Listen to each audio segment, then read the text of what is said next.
I can see impurities in the crystal, but upon further inspection... No, I'm sorry. I can't make a proper analysis at the moment. Give me some time. I'll take a look through the library's restricted section. Right. I'll leave the research to you then, Lisa. Understood. I'll notify you all if I make any progress. Though I wouldn't go getting your hopes up. They're incredibly ancient texts, not to mention— Ouch! Gosh, that hurt! The impurities in the crystal— it hurts when I get close.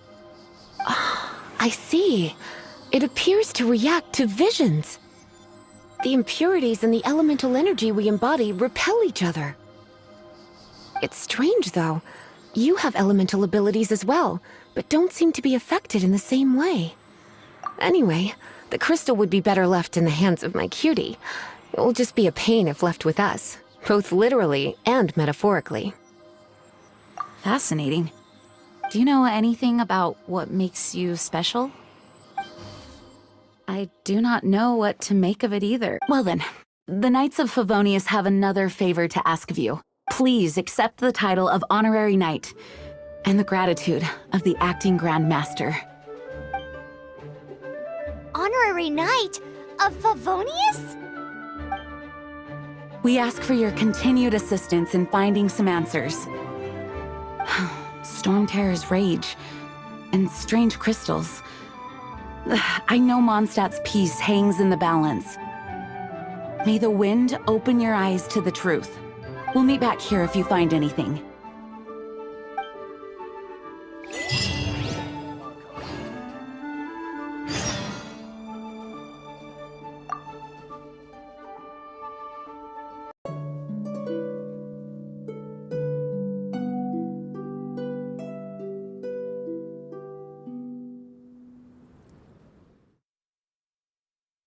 What is to be sung transpired in days of yore, when the divine archons still walked the earth. A dragon cast his curious gaze on the world below, as he parted from the heavens that gave his birth. The dragon sought truth amongst common folk, but mortal trifles only fogged his mind. The wind-born bard strummed his strings dulce, and the holy lyre answered his questions kind. The dragon was but a child, full of wonder, and soared the heavens free from care. The bard's songs invited him to sing along, for he yearned to let all perceive him fair. Enchanting legends the bard and dragon were, but the tides of despair soon engulfed the land. The lion fang perished, and the falcon flag slept, as a vile dragon approached Mondstadt in lone stand. Over the cathedral loomed death and his friends. Of the people's agony, the bards soon sang. The soaring dragon heeded his grave calls, and amidst the windstorms a brutal war sprang.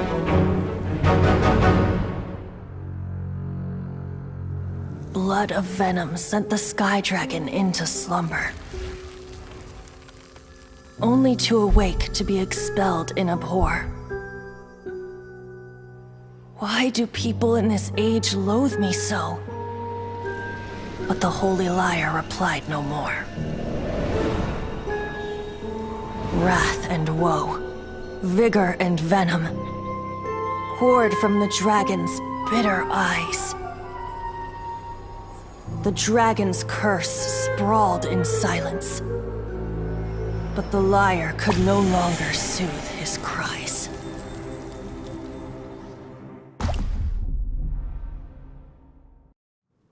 Wait, you guys are... Oh, that's right. You're the ones that scared Dvalin away. Dvalin? Who's that? Huh? Oh, right! Most people seem to call him Storm Terror. Why do you call him that? Are you— Oh, so close. Hey, so... Paimon thinks this guy has a screw loose. Good day, Outlander. Seems we meet again. I'm Venti the Bard, 3-time winner of the most popular bard of Mondstadt to be. So, what do you need from— Given you recognize us, Paimon doesn't, but of course it's about... Storm? stage act! Alright, show it to him. Oh, isn't this... What? The crystal has been purified? When? Dvalin, the anguish he feels has brought him to Tears? He was once such a gentle child, now so full of rage and suffering. I also came across a teardrop crystal. Can you purify it?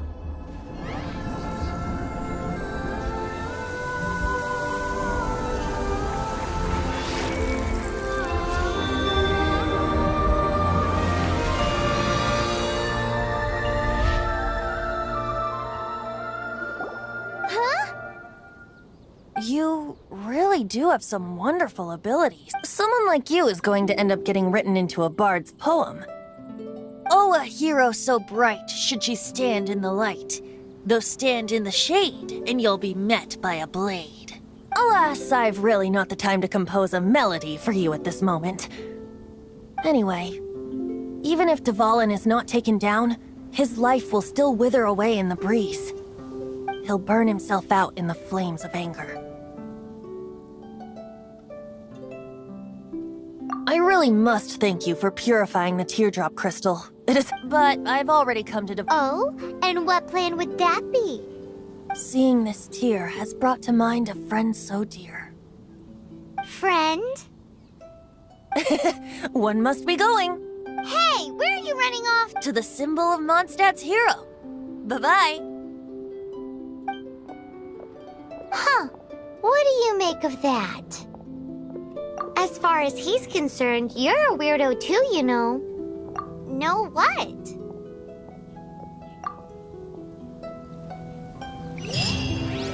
Familiar?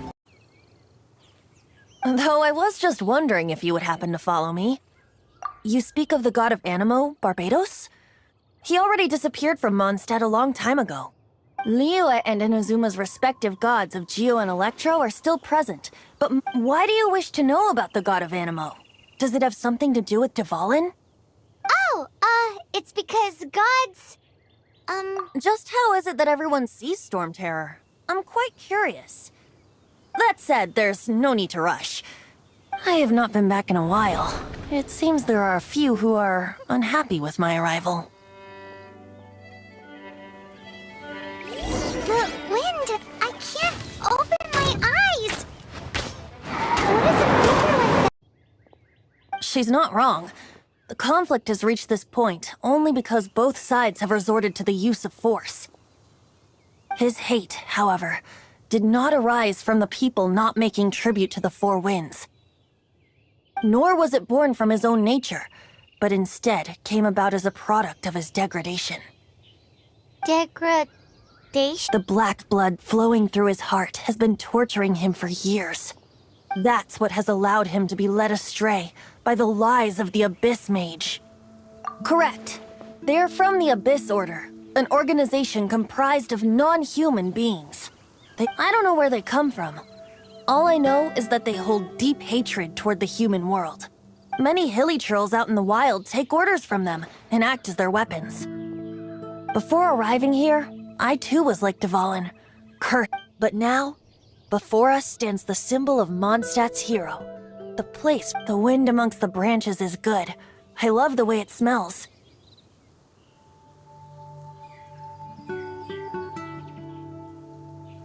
Being here with you beneath this great tree feels like when the tear was purified earlier.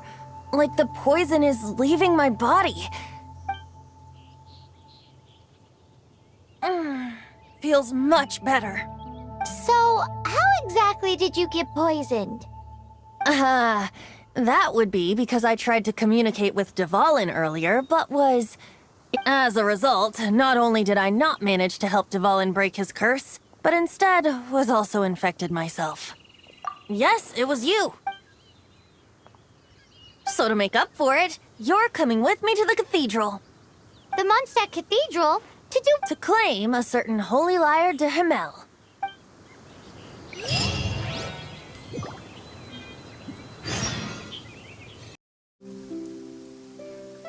Perhaps here at the winery?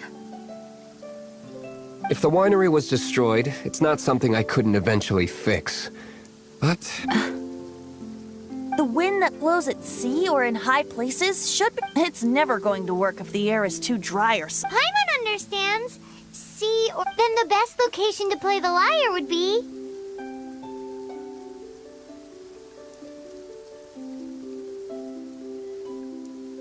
Even Amber would never think of doing such a thing. if you go east from Starfell Lake, there are mountains south of the beach. Oh, you mean that beach we were on when you told Paimon about your... If you head to where the cliff juts out, what do you think, Bard? Meets the requirements, no? Let me think. Star Snatch Cliff. All right, let's do it then. Very well. Then let's meet at Star Snatch Cliff when we're ready. Please don't be late.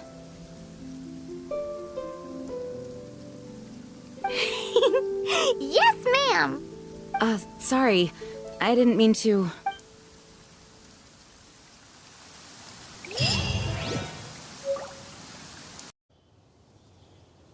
What a view! Lovely for a fated reunion, isn't it? Well, we must be prepared for a fight. Regardless of the outcome, things finally seem to be taking a turn for the... Mondstadt has really been going through so much recently.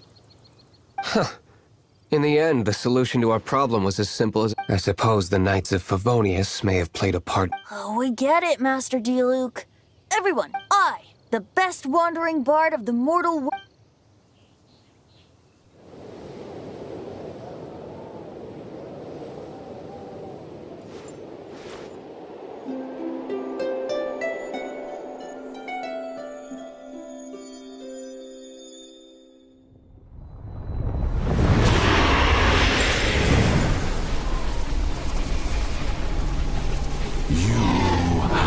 What has been done cannot be undone. Then why do I see sadness in your eyes? Sadness that speaks of your yearning for this song. We are communicating. Huh? No! Don't get bored! Do not be fooled by him, dear dragon. He left you to rot alone. Now he attempts to deceive you once more. Beatles! Let your wrath fester. Mondstadt has already turned its back on You! You were planning this all along to have me slain by them! No, listen to me! you. The time has come for the dragon to serve its true master. While you beware your pragmatic self, watch the world tremble with fear. Dvalin.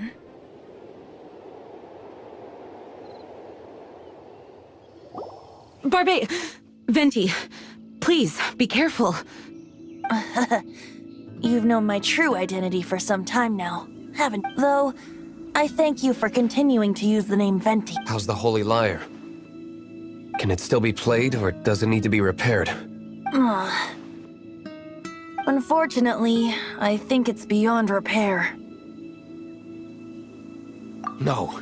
We should make that abyss make. If we don't fight the evil at its source, then we can't In which case, I shall call upon Outrider and... No need. Why is that? I eradicated one not long ago, in one of the Four Winds temples. What? When? If you want to track those monsters down, then I'll seek Though he dislikes the Knights of Favonius, he protects Mondstadt and his... Oh? Why does our little Paimon say... Wait for my word. I'll be sure to let the Abyss Order know that their blatant will not go unpunished.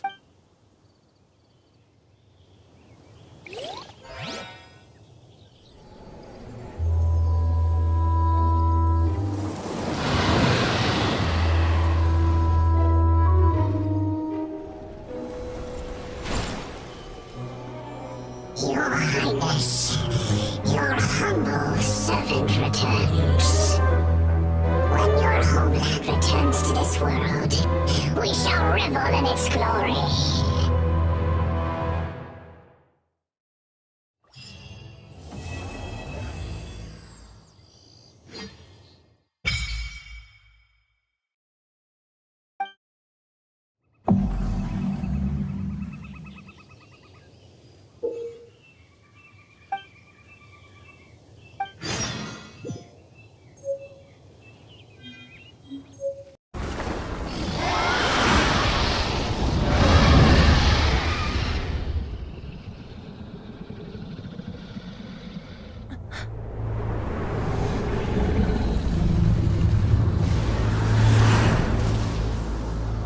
It's been a while since we flew like this together.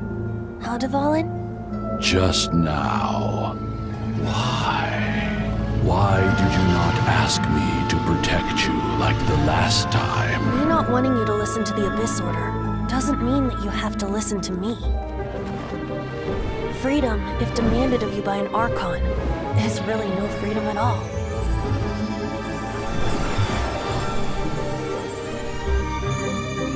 Is this the power of the Animo Archon? But I am no longer part of the Four Winds. Even if that's so, you still protected us regardless. Now spread your wings of freedom and go with my blessing.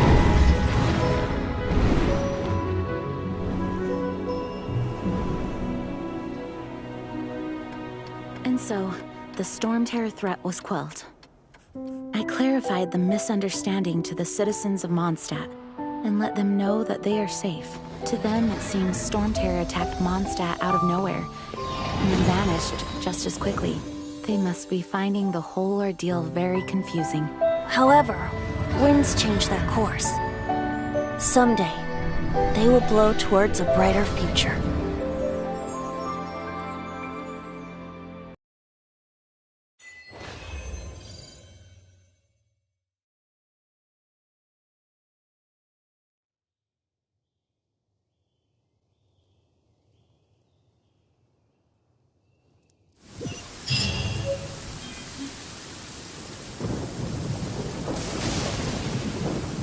You guys are back!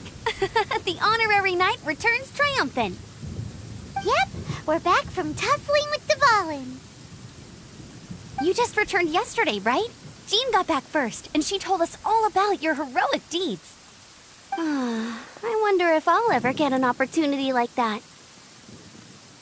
That doesn't come into it. You guys deserve all the credit for how you resolved this crisis. When I brought you into the city that day, I was just doing my duty as an outrider. You're welcome. But have you been waiting for us here this whole time? Of course not. Just because I'm not out on the front line doesn't mean I don't have work to do. In fact, I'm dealing with the aftermath of the crisis as we speak. Aftermath? Here? What happened in Mondstadt? While Master Jean was away, the monsters lurking nearby made a coordinated attack on the city. Fortunately, we weren't completely taken by surprise. I detected the Hilly Churls were moving closer to the city a while back. Oh yeah! Paimon remembers. When we first met, you were clearing out one of their camps. Exactly. And if we hadn't started making preparations back then, Mondstadt would be in much greater danger by now. I know, it's strange. Hilly Churls aren't usually capable of coordinating like this. Our best guess is that the Abyss Order is behind it. They've taken over the Hilly Churls. Good thing we saved Dvalin, or they might have taken him too. That's right. And since I'm the Outrider, it's up to me to keep eyes on the Abyss Order from now on. I'm sorry. You should be celebrating your victory, not listening to all this somber talk. I promised to take you out for some sticky honey roast, didn't I? Before everyone got caught up in the Storm Terror crisis. There's no time like the present, right? You guys hungry? You bet! You may have forgotten till just now, but it's been on Paimon's mind this whole time. Awesome, let's go! It's been way too long since I last ate a sticky honey roast myself. Wait for me at Good Hunter. I'll be right there. I just have to clean up here real quick.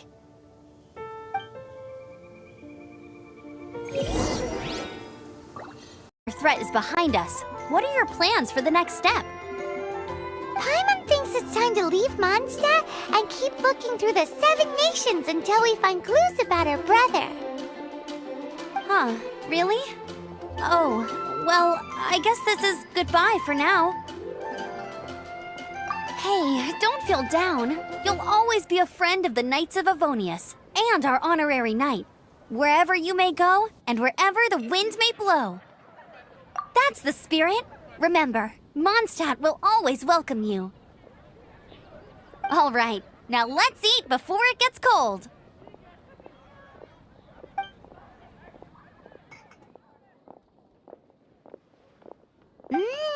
That was good. Note to Paimon, Amber's recommendations are worth the wait.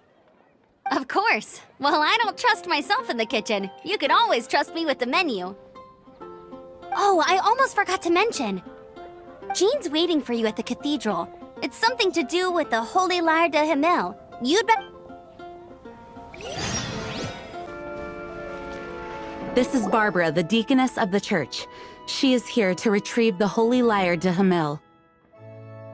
May the Animo Archon protect you. I'm not really in a position to speak compared to our acting Grand Master, but I still want to thank you all on behalf of all of Mondstadt for your assistance. Fortunately, everything was resolved peacefully. I can't imagine how an all-out war between the military and the dragon would have ended. Now the Fatui have no choice but to keep their mouths shut. They must be annoyed that things didn't turn out as planned for them. This time, they even lost their best excuse to pressure the Knights of Favonius. Diplomatically speaking, they gained nothing, and on the... Sounds like quite the story. So, did you bring the Holy Lyre with you? We cannot ask you to keep defending the lyre forever. The Seneschal has been pressing me for a while. We, did bring it with us. Oh, don't worry. I'm not here to collect rent. The church has always received special funding. The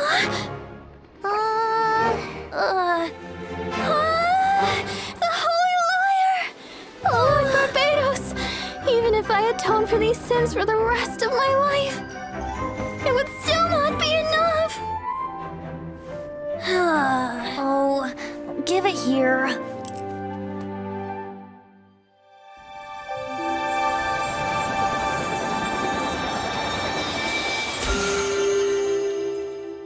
How could this Holy Lyre, but how?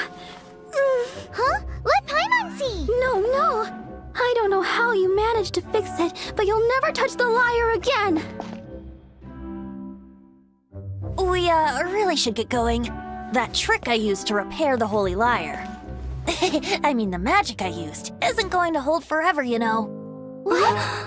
You tone-deaf bard! Hey, don't go!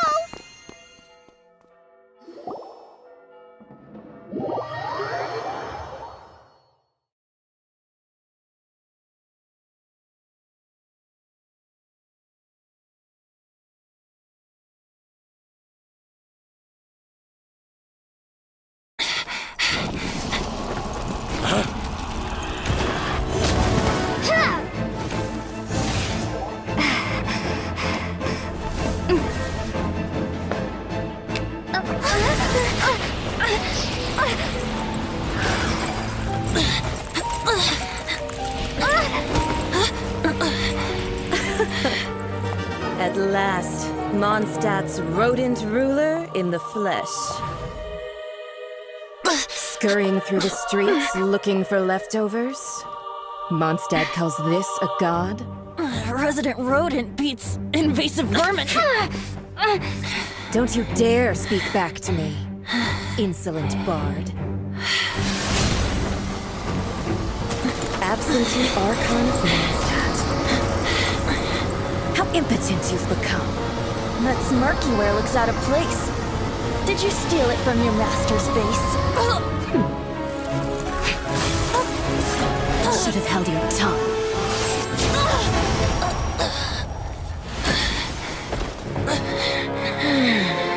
So, this is a gnosis. Wouldn't be caught dead wearing this ugly thing in public. Beauty is a waste when the beholder has no taste.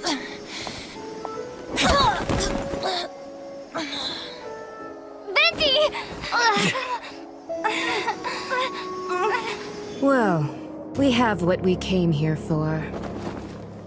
Come, before our dear Favonian friends arrive. Leave nothing for them to find.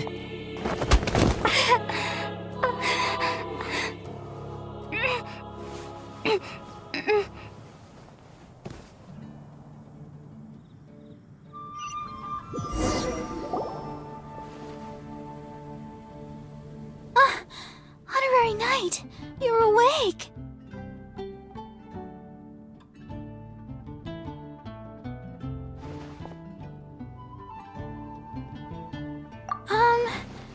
I wouldn't say he's alright, exactly. I found you lying unconscious outside the cathedral and used my elemental powers to heal you. That bard awakened first, but strangely, my healing powers had almost no effect on him. This is the first time I've encountered such a patient, but He left? Already? The symbol of Mondstadt's hero. That's what he said. I wanted to stop him, but Master Jean, said to let him leave. How strange. Paimon remembers Venti healing under that tree before. It's probably due to the connection between Windrise and the Animo Archon. Master Jean has figured it out as well, but we can't tell Barbara.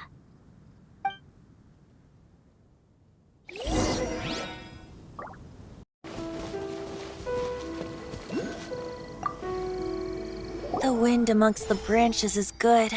I love the way it smells. I said the exact same thing last time. So you noticed. This isn't something I'm meant to discuss with ordinary people. But as you know, visions are external magical foci that only a small minority of people possess.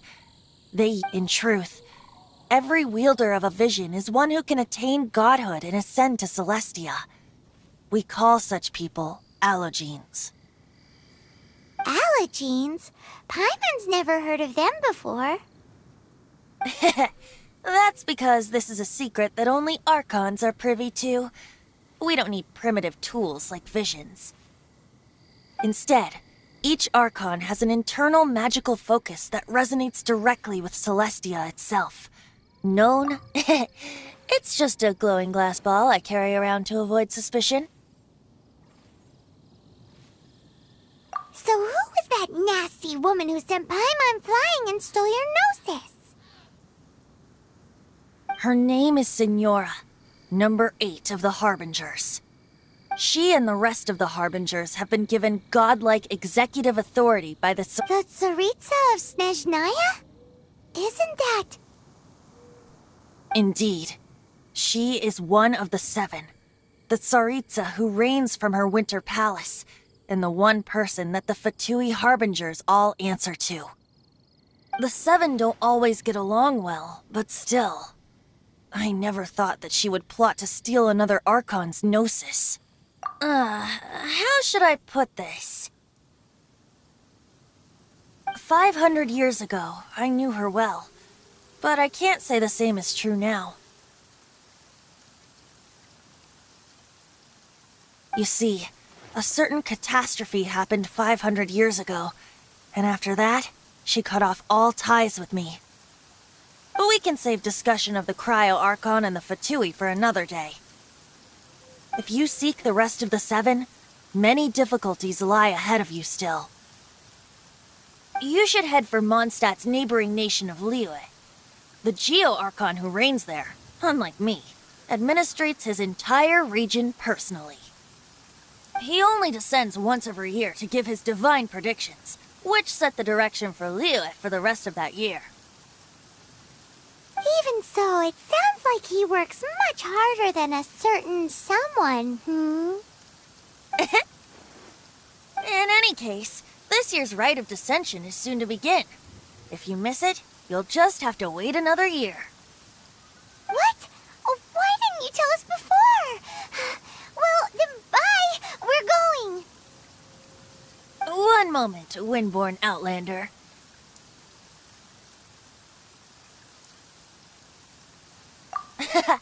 Just use it gratefully.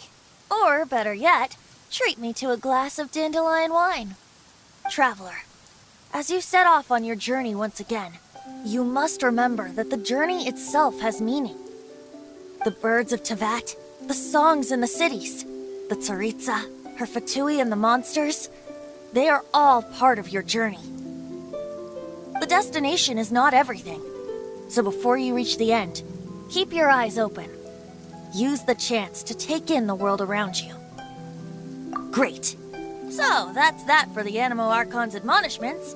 Back to Venti time.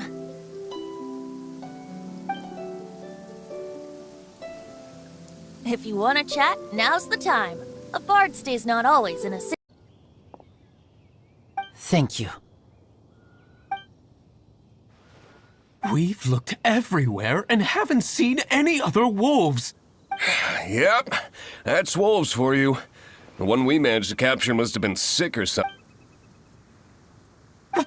What are you doing here? Revenge. It's him! The one who was raised by wolves! Huh?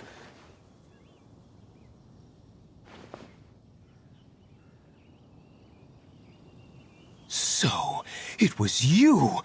I should have known wolves aren't smart enough to be behind this. I can't believe you would help wolves plot against humans! They throw you some scraps and you treat them like kin? Have you forgotten what you are? Enough! Yeah! You can't talk about Razor like that! The Knights of Favonius are gonna let this guy off? We did not raid village. What is this disturbance to which I awaken? This is no offering to Boreas. Not only do you come from my kind, so too do you fail to recognize your own transgression. I will...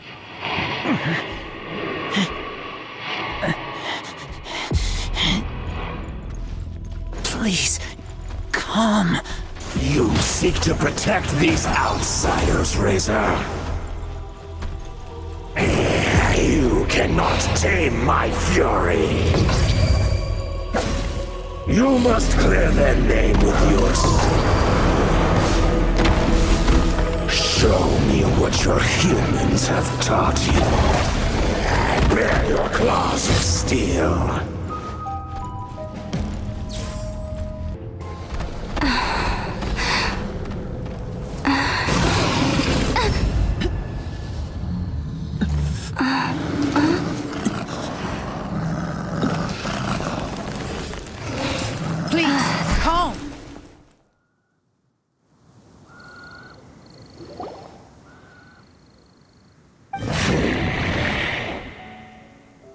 It's just like he said.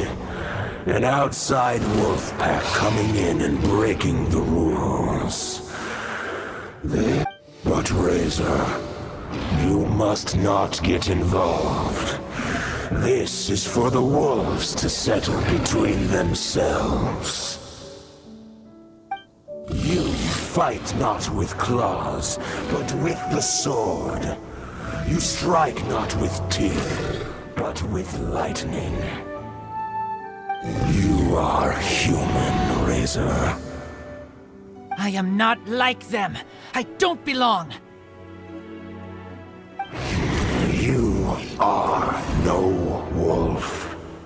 This is a matter for the wolves, and the wolves alone. And you are Razor's Lupercal amongst humans. If you ever wish, you may train with me. I have nothing further to say. May we meet again, Razor and company.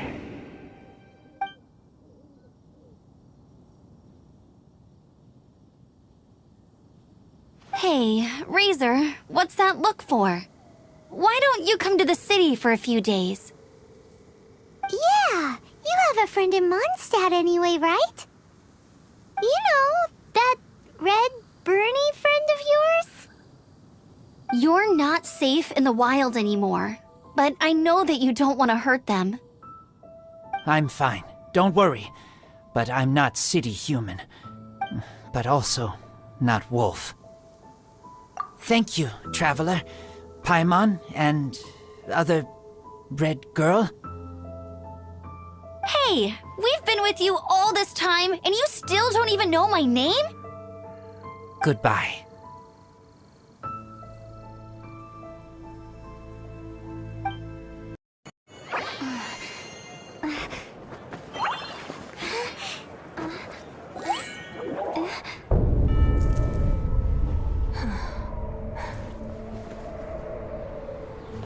The hour is upon us.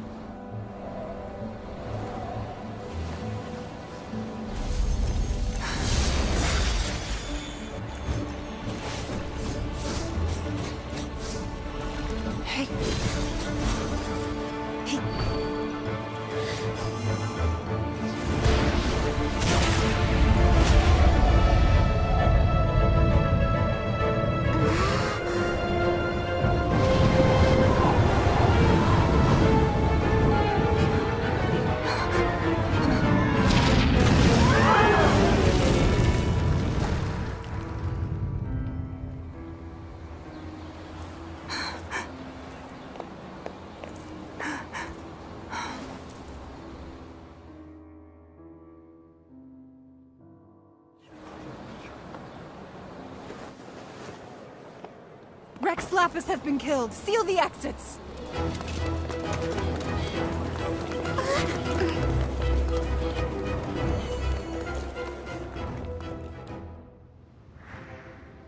What? What's going on? Did she just say Rex Lapis is... The Geo-Archon is...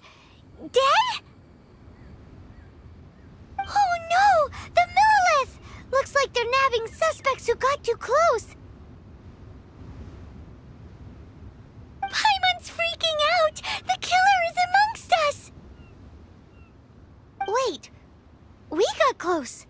Are we suspects?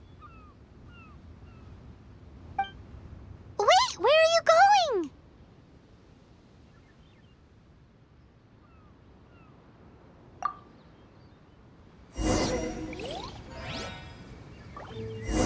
Oh no, there's a...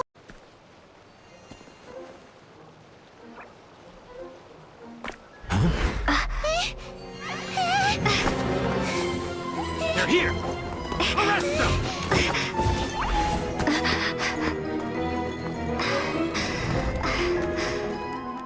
There's nowhere to run! Hey, girlie, hold still.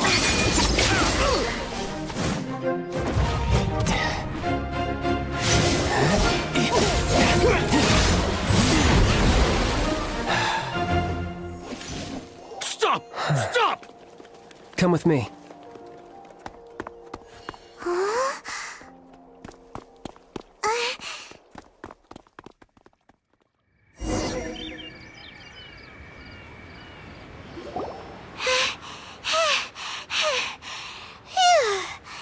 Paimon's exhausted.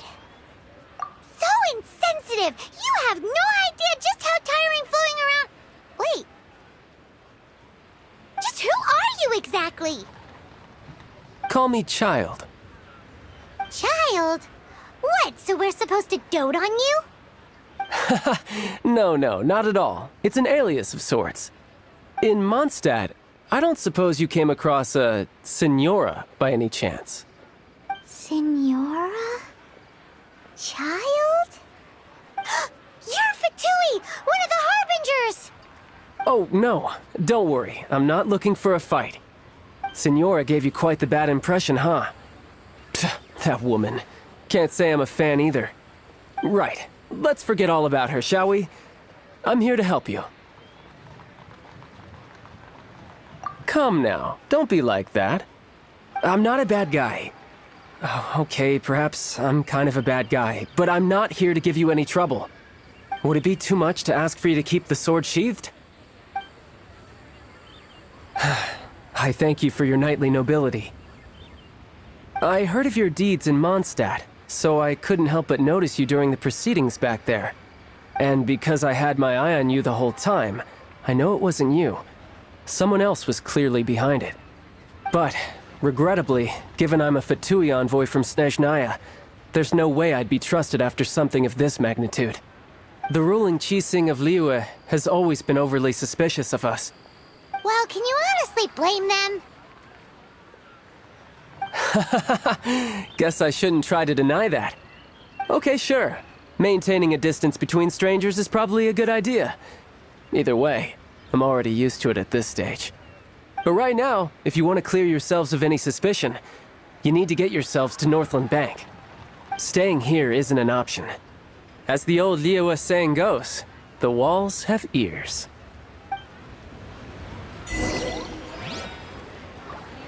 This bank was opened here in Liyue by Snezhnaya.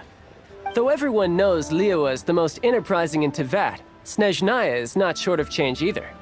Yeah, well, poorer nations don't seem the type to have diplomats that come around acting the way yours do towards the Knights of Favonius. Here, let me give you this. This is a... I'm not sure exactly. Sometimes all money can buy is things, and not a name for oneself. All I know is that it's a sigil. A sigil to keep the mighty and illuminated Adepti from bringing harm to you. Adepti? If you head north from the harbor, then west from Guili Plains, you will eventually reach a stone forest known as Jueyun Karst. The people of Liyue believe it to be the abode of the Adepti. Legend or not, they believe it. As such, offerings to the Adepti are made at its borders. Nobody dares venture in. But I have no need for believing, not when I know for a fact that the Adepti truly exist. Hate to admit it, but your Fatui intel seems all right. But why would we go looking for Adepti anyway? Oh, my little friend. There are plenty of reasons mortals seek the blessings of Adepti. Money, health, love. But you will go for justice. Justice? The Qi Sing will already have dispatched the Millilith. They'll be seeking out the assassin from amongst the onlookers. But how could a mere mortal kill a god that can sweep aside entire armies? Rex Lapis never gave up his power as a god. This level of crude response is beyond what is called for. How suspicious. Or to hide something else. Hard to say. Even now, the Northland Bank wouldn't be able to hold the Millilith off for long, but the Adepti can clear you of any wrongdoing. Liyue was founded by the Geo-Archon and the Adepti. Of course, it was built by force. Look for them, and be faster than the Qi Sing's messengers, so you may give your version of events first. If there is anyone that can help you in Liyue now, it can only be the mighty and illuminated Adepti.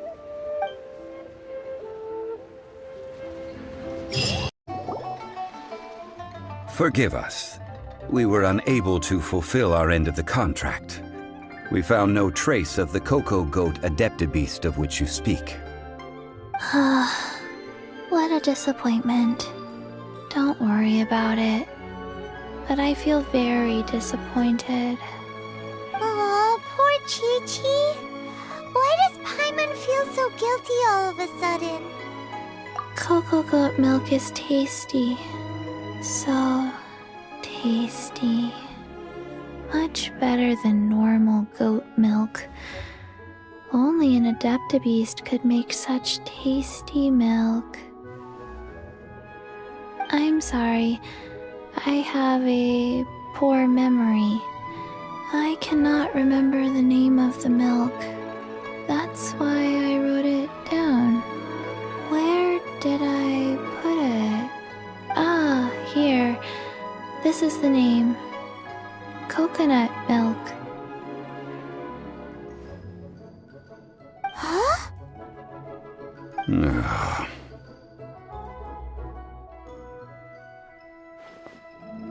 I owe you both an apology. I hastily agreed to what appeared to be an equitable agreement with this zombie child, when perhaps I should have undertaken further due diligence. Never mind, Zhongli. You didn't know. As the Liyue proverb goes, all things are random and, so how are you supposed to predict anything? Literally no one could have seen this coming. Excuse me, everyone. Did Chi-Chi say a bad thing? Oh, sorry, but Paimon's gonna leave the job of shattering this poor kiddo's world to you. No. Impossible. Seems Chi-Chi took this pretty hard.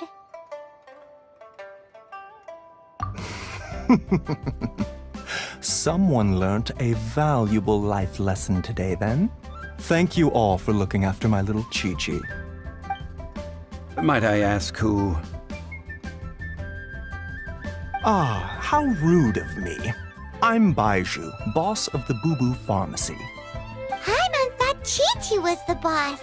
Turns out it's some wacko who wears medicinal ingredients around his neck. What a sorry state of affairs. This little mascot is even more of a simpleton than Chi-Chi.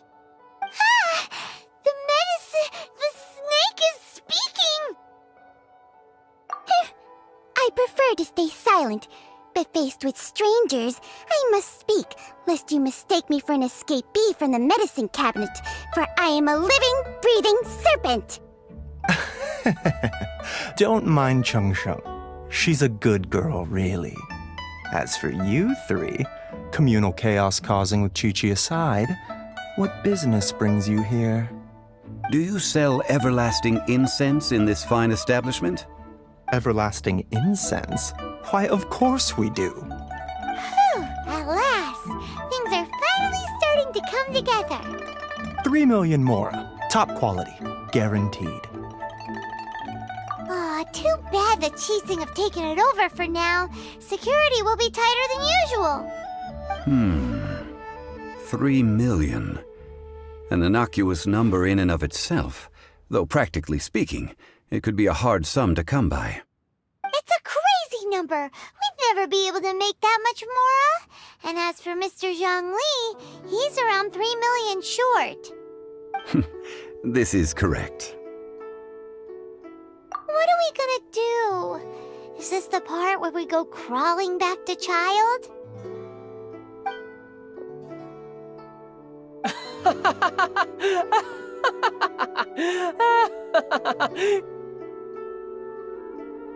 Coco Goat!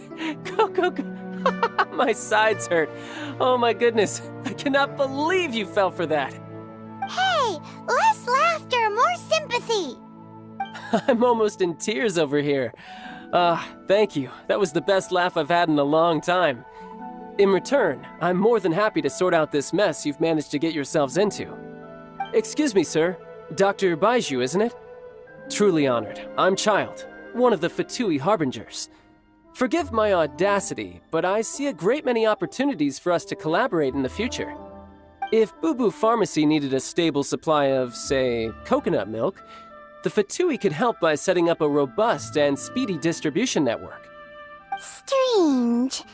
I knew the Fatui infiltrated businesses with seductive deals, but so much fuss over coconut milk? Coconut milk. Baiju, quick. Chi-Chi wants coconut milk. Ah, yes, of course, Chi-Chi. Anything you want. Thank you, Child. I look forward to a successful collaboration in the future. I can give you a discount on that everlasting incense, too. Let's say 2,990,000 Mora. That's like 0 difference from 3 million. 2,990,000. Also an innocuous number in and of itself, though practically speaking, it is a whole 10,000 less than the original sum of 3 million. Well, now that this is settled, we must head back to Yujing Terrace. Mr. Child, Dr. Baiju, little Miss Chi-Chi, see you soon.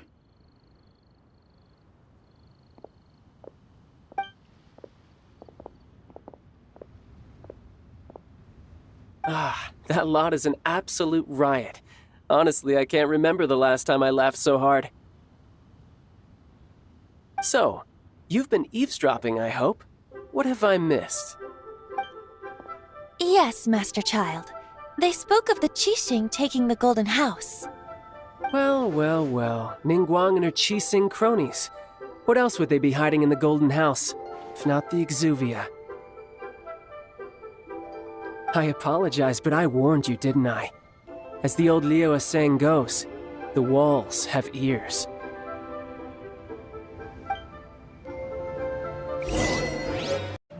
Wait, I am not with the Millilith, nor am I here to claim your bounty. However, I am an emissary of the Liu Qixing. My name is Ganyu, secretary at the Yua High Pavilion, and I have come specifically to meet you. Well, In concrete terms, I am the corporate secretary for the Qixing. At the moment, I am serving as Lady Ningguang's special emissary. Ningguang sent you? We were literally just talking about her. My apologies, you who have returned from Jiayuan Karst. I am duty-bound and cannot extend my courtesy to you in full. But I have with me a letter from Lady Ningguang. She extends a formal invitation to you in her capacity as Tianquan. She invites you to her palace in the sky. An official invitation? Lady Ningguang said this. Invite her to come here. I wish to meet her. At the Jade Chamber, together we shall snip every one of these entwining dark threads.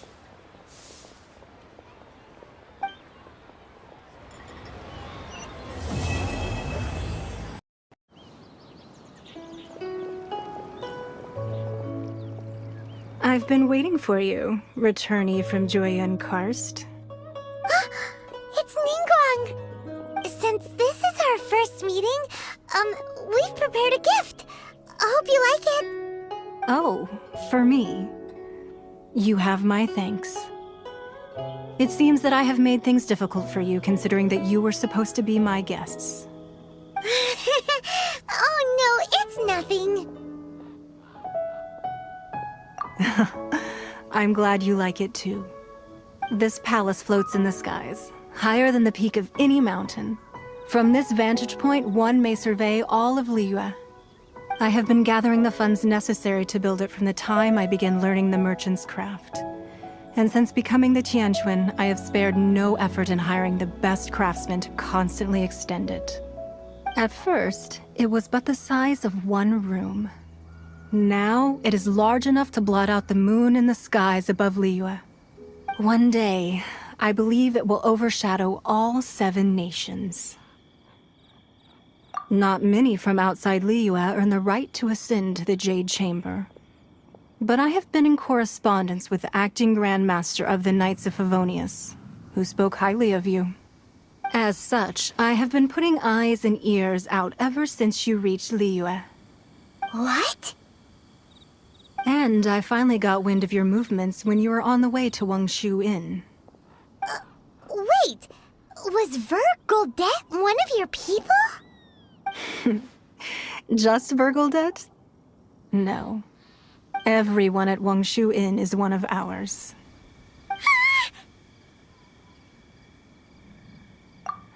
At the Guizhang Ballista, yes? You weren't peeking on us from the skies the whole time, were you? I fear that peeking would have been a little difficult from this altitude. Our eyes and ears are more than sufficient. You two are very interesting people, after all. It would be natural to take an... Well, I wouldn't expect you to trust us, considering that you have had far more interactions with the Adepti. The reason I invited you here was to clear up some misunderstandings.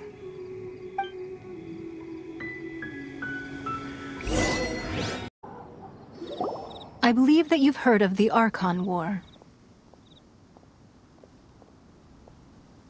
Many gods used to walk this earth, and many long wars were fought between them that did not abate until 2,000 years ago. Much blood was shed, and many lives were lost. In the end, only 7 victors remained standing in Tevat. They built cities and nations on the corpses of the vanquished, and thus began the era of the 7. You can see Goyun Stone Forest from here, I trust. It is no natural rock formation. Those are giant spears of rock hurled by Rex Lapis during the war. Beneath the spears lie those cast down by Rex Lapis in those days, gods that failed to seize the title of Archon. Not only is it true that gods may die, but so too has the membership of the 7 changed over the last 2 millennia. Rex Lapis's passing is an unimaginable disaster for Liyue, but the Order of the 7 will not collapse simply because of that. Another Lord of Geo will arise sooner or later. Yet, how are we to forget Rex Lapis? When that time comes, the relationship between the people of Liyue and the gods and Adepti will surely be different from before. Even in a new era, the Liyue Qixing remain Rex Lapis's former subjects. Do you really think us capable of having played a part in his demise? Of lacking the foresight to see the certain repercussions? That day at Yujing Terrace, it was also very sudden. Even I was caught completely off guard. You were there, you no doubt saw. But our enemy has long lain hidden within the harbor. If we do not act against them now, they will surely gain the upper hand. Hiding the Exuvia was a necessary maneuver to take the initiative back, to play the spider while our foes scurry about. Who's this enemy you're talking about?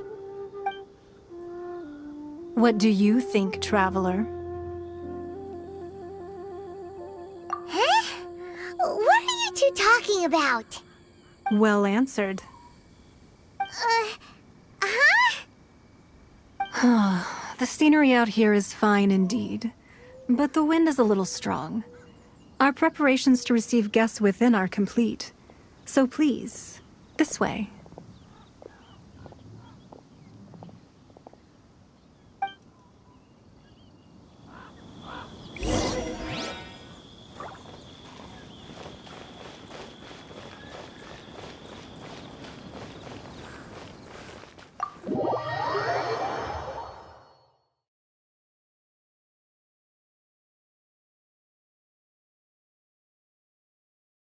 Wowee! What a huge hall! Paimon's never seen such a fancy place before.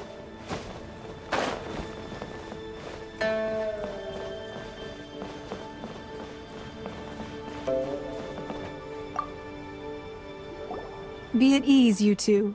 Make yourselves at home if you wish. Can we really? I have invited you two here as friends. And when friends come over to play, our enjoyment comes first. Naturally. Ooh! Isn't this that legendary wall? Why, you've kept your ear to the ground, I see. That's because even the storytellers are talking about it. Everyone's after a piece of paper from that wall. It's super famous. That's because that wall records Leo's secrets. Merchants have always been attracted to secrets. But the secrets of the mercantile world are of no interest to you, are they, Traveler? You're rather special, really, and I think you're quite aware of that. If possible, I'd like to have your trust. But if you were to choose the more trustworthy person between myself and Kuching...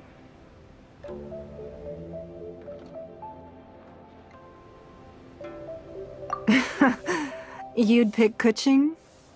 Nah, I had a feeling. I originally thought her a bit too hard-headed. With someone of her character on the Qixing, I've had some extra messes to clean up behind the scenes. But after she said those words, the time of the Adepti has long passed. If even the Liyue Qixing don't want to face that truth, then what future is there for Liyue? Well, I must say that quite a few of my doubts have been dispelled. I won't deny that Rex Lapis's passing seems advantageous to us. But, for Liyue's sake, we cannot allow ourselves to be shackled by rumors of our usurpation of power. Indeed, it seems that you understood what I meant to say from the very beginning. I called for the gag order and for the Exuvia to be hidden to temporarily stabilize the situation, and also to prevent something similar to the incident in Mondstadt. With Rex Lapis's death, the Fatui have busied themselves with many clandestine actions beyond their diplomatic remit. As the Tianquan, one responsible for Liyue, I cannot be too concerned with appearances when opposing them. Allowing the rite of parting to take place was also meant to buy some time for us to take control of Liyue's administration. It's exactly as Zhongli said. The Qixing only provided the venue for their rite so they could use us for their own ends. Wait, that's right. Speaking of ends, could I say one other thing? Of course. Paimon's heard that anyone who sends a greeting gift gets a little something in return. So, does that include us? It's all right. I like direct people. Well, we have made quite a bit of trouble for you recently. How about this? You can pick any one object here as you please, and you may take it with you. Yay! Paimon was just waiting for you to say that! Let's see, what should we get? One of the sheets on that wall! Don't look at Paimon like that! One of these sheets of paper will sell for crazy prices, even if it's only as large as Paimon's fingernail. Just imagine how much more a whole untorn sheet would sell for.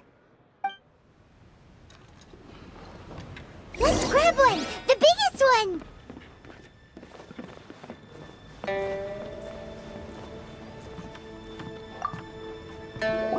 Huh? Well, that was an easy search. The biggest sheet is right up there in the most obvious spot. Let's go with that one. La la la la la. Let's see what's written on it. Huh?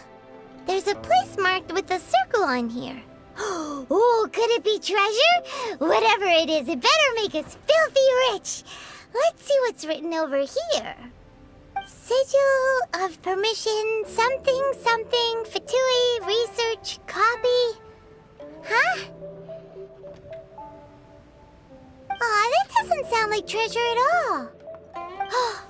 This piece of paper shows that a Qixing spy discovered traces of classified Fatui research on the Sigil of Permission. Oh, Ningguang did say that the Fatui have been up to all kinds of mischief in the shadows of Liyue, spreading rumors, wanting to get their hands on the Archon's body and whatnot. But research on the Sigil of Permission? Paimon wonders what they're up to. Speaking of which, there's also some connection between you and the Sigil of Permission. Seems there's still more for us to find out. Oh, you really think so? Well, should we not go then? Oh, so you're saying that it's precisely because we can't completely trust Ningguang that we should confirm the truth of what she says for ourselves.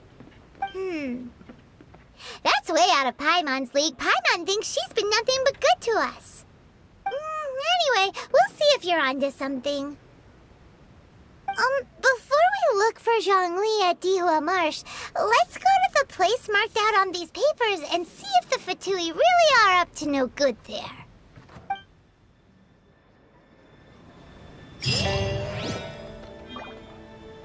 On time. I myself only arrived moments ago. Did you enjoy your visit to the Jade Chamber? It was so big and pretty and expensive. Paimon's never seen such a fancy schmancy place before. Indeed. It's second to none in all of Liyue. Then you met with Ningguang, I trust? What did you talk about with her? She's super rich and so generous. Paimon thinks she's very friendly. Yeah, her take on Ningguang is quite different from Paimon's. She thinks that even the tactless Yuheng is more trustworthy than her.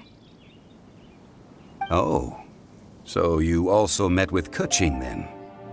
What did she have to say? She said the time of the Adepti has long passed. If even the Liyue Qixing don't want to face that truth, then what future is there for Liyue? No respect for the divine. Indeed, contrary to the ever-bold Keqing, Ningguang is more of a businesswoman at heart, though they are both members of the Qixing. Although she's friendly, there's no way of clearly discerning her true intentions. Yes, she has only relied on herself to rise to her current position. No ordinary person could ever achieve that. It's said that she's the one behind the constant expansion of the Jade Chamber. It's the second most important thing to her. Even if she ever gave up the position of Tianquan, She would never give up the Jade Chamber.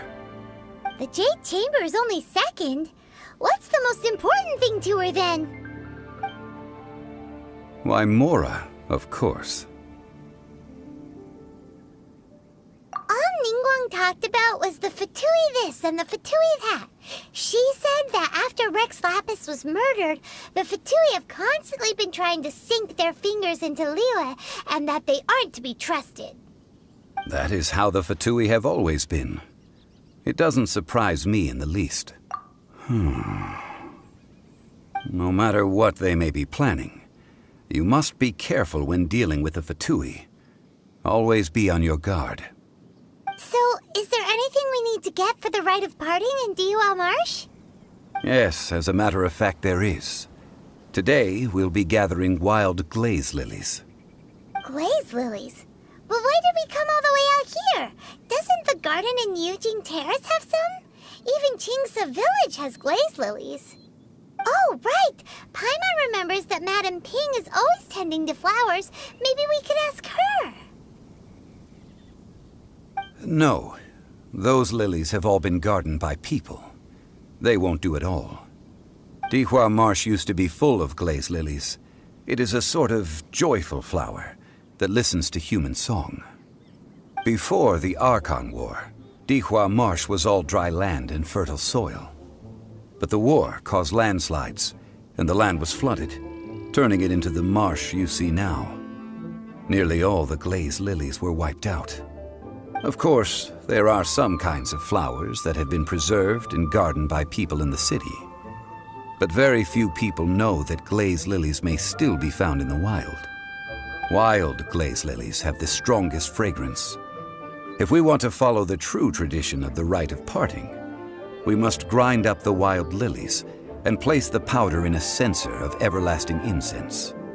But I'll need your assistance in gathering these flowers.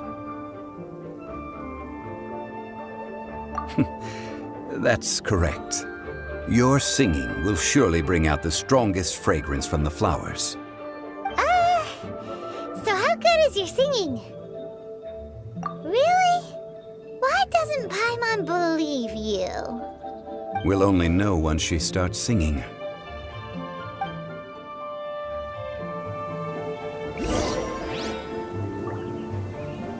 Sing whenever you're ready.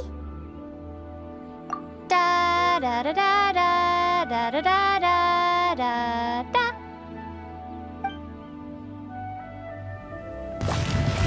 What happened?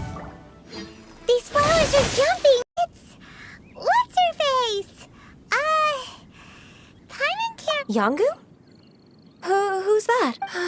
You've come. Ah, that reminds me. How was your visit to the gym? Well, it sure would have been better if you told us how to get up there. Didn't I tell you the way? Nope, we found the way on our own. Oh, I see. Uh-oh. I guess I really did forget to tell them. Huh. Something seems a little off about Ganya. She's acting different from the first. Ah, well, I met you at that time as an emissary of the Tianquan. But now, I am simply out on a stroll to see the flowers. You came all the way out here to see the flowers?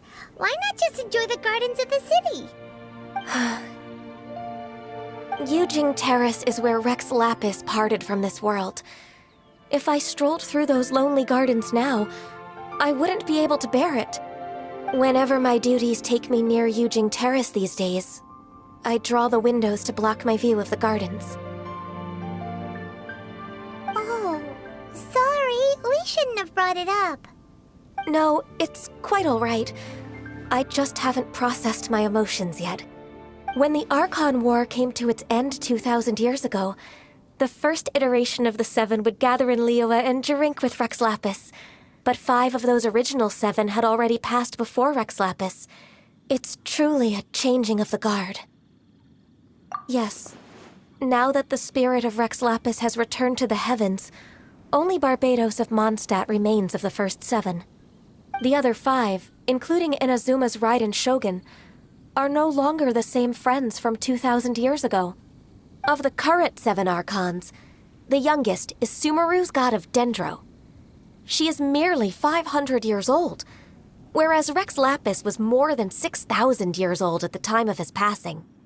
This means that Liyue had been under Rex Lapis's rule from the moment it was first founded 3,700 years ago. The city has never had to bid farewell to its deity. So what do you think of this farewell? Huh? This is a little sudden. As a mortal, I've never dared to imagine a Liyue without Rex Lapis. But as an Adeptus, I think I will eventually come to grips with reality. Since Rex Lapis has passed, the time of Liyue's contract with the gods and Adepti has now reached its end. Huh? Did you just say, as an Adeptus? Yes, I am a mix of human and Chilean. Adeptus blood flows through my veins. I fought for Rex Lapis and the city of Liyue during the Archon War. After the war ended, I signed a contract with Rex Lapis and took the position as secretary for the Qixing. I've continued those duties to this very day. Well, let's save that conversation for another day. You say that you are here looking for glaze lilies? I also know where wild glaze lilies can be found. See, I've just picked one myself. Here, you may have it if you wish. We dare not refuse it. Oh, so did you sing a song before you picked the lily? Indeed, I did. I know this tradition well. In fact, I sang a local Liyue ballad to it. Wow, so you really know your stuff, too. Thanks, Gunyu. No, it is you who I should be thanking. If not for this chance meeting, I never thought that I would be able to contribute to the upcoming farewell for our ancient lord. If you would excuse me, I should return to my work now. Good luck. And that just about does it. Our preparations for the rite of parting are mostly finished. Given the ease of picking glaze lilies, I think this was a fitting end to our tasks, in more ways than one. Yeah, Paimon can already imagine him starting a business in Liyue. I've had enough ventures in my life already. Beginning a new undertaking is always difficult at first, and requires no small amount of effort. And once business is at full steam, the stress of it all only wears away at you over time. So you must be careful to take the time to step back and re-examine yourself. If left unchecked, the wear and tear on your heart may go well past mending. Wow. See? Zhongli sounds like he's already seen it all. Alright, I think it's about time we head back to Liyue Harbor now.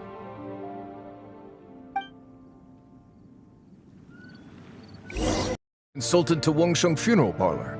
Mr. Zhongli, I presume. The Millilith are watching our every move now. These are desperate times. We mustn't act rashly. Desperate times? The Adepti of Joyun Karst are finally on the move. Do they intend to exercise force? Most likely. I've heard that some members of the Qixing have already gone to meet them. Well, I say meet, but it's more like they're attempting to stall the Adepti outside the city. However, both sides were quite obstinate and hit an impasse. It seems inevitable, given the current situation. The Adepti do not acknowledge the Qixing. They only acknowledge the contracts of the Geo-Archon. If the two sides come to blows, Liyue Harbor will be in no position to stop them. Surely the Liyue Qixing are not the sort to give in so easily. Their boneheadedness is known throughout the lands.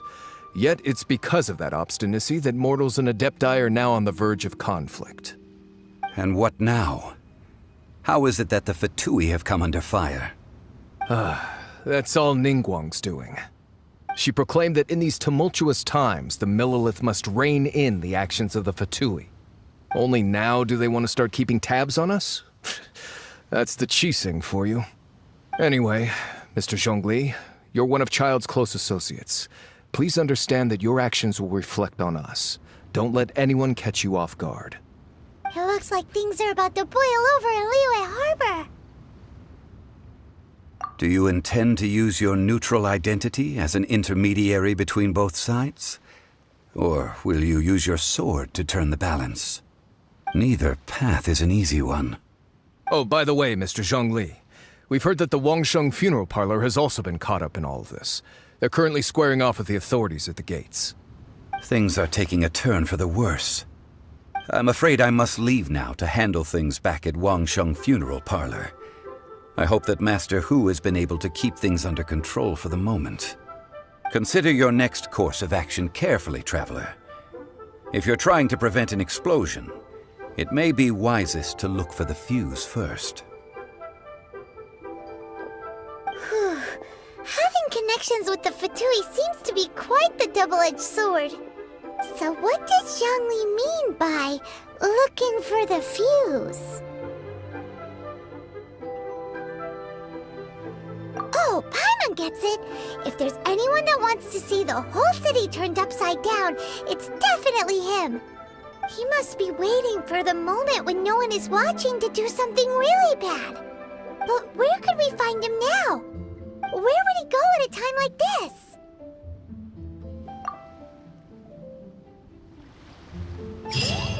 It looked impressive enough from the outside, but who would have guessed that it was even fancier on the inside? And so full of Mora. This is where all of Teyvat's Mora is minted, right? In that case, maybe they won't notice if a few Mora go missing. Oh, so it's a trap! Tricky, tricky. Good thing Paimon's got you here. But even if we can't take any, we can still have a closer look, right? Or better yet, take a nap on top of a mountain of Mora. It's like a dream come true. Oh, right. Back to business. It's quiet. Too quiet. Surely someone's gotta be guarding something as important as the Exuvia. Huh? Look! What happened here? Uh-oh. Paimon smells trouble. Quick! We have to go make sure that the Exuvia is all right. Ask as guides. So why do you still linger here? Haven't you already seen enough trouble for today? Huh? Who's there? If you were Fatui, I imagine that you would be entitled to a generous reward from the Tsaritsa herself. But now, you're nothing but dross, and you're in my way. Although I'm deeply grateful to you that I was able to effortlessly find this secret location, don't you think that trying to stop me now would just be wasted effort? Stopping the Mora Mints, hiding away the Exuvia. The Chising are really pulling out all the stops this time. So you've been planning to take the Gnosis from inside the Exuvia all along? As one of the 11 Fatui Harbingers, it's my duty to see the will of the Tsaritsa fulfilled. She will get that which she desires. I'm not asking for your blessing, and there's nothing you can do to stop me anyway. The time for discussion and diplomacy has already passed. I mean, if it were up to me, I would have skipped that stage to begin with. But I'm willing to do as the Tsaritsa deems fit. Either way, we now come to my favorite part. A simple pleasure, and one that I am oh so delighted to be sharing with you. The battle. Battle? So you're the type that goes looking for trouble, huh? You could say that. When Signora offended the deities outside the cathedral in Mondstadt, she swiftly left the scene once her mission was accomplished. Instead of confronting you directly, she chose to rely on the snow and ice to make her escape. She wouldn't want the knights to come running towards the sound of battle now, would she? When she faces a worthy opponent, she will prioritize her mission, weigh the outcomes, and consider the consequences of her actions. But as for me, the greatest pleasure of being a Harbinger lies in crossing blades with strong opponents. We won't let what happened in Mondstadt ever happen again! Oh, so you intend to fight me? Good. I won't kill you, Traveler. I'll just play along, to feel the thrill of battle. Besides, you could never defeat me, not even in your wildest dreams. But hey, Try to relish the fight anyway, because if you ask me, without that, what else is there?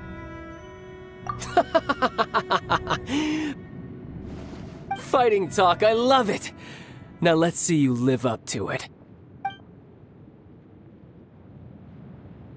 Quite impressive. But that's about as far as you'll get.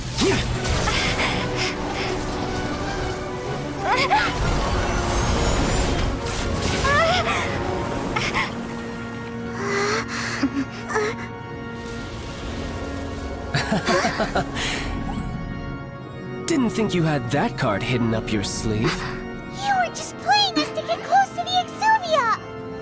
Oh, quiet down. Stop acting like some wide-eyed recruit. You've seen this world. You of all people should know. This should have been expected! Well then, I'll be taking Morax's Gnosis now! I see. Well, this is most unexpected. You beat me to it, didn't you?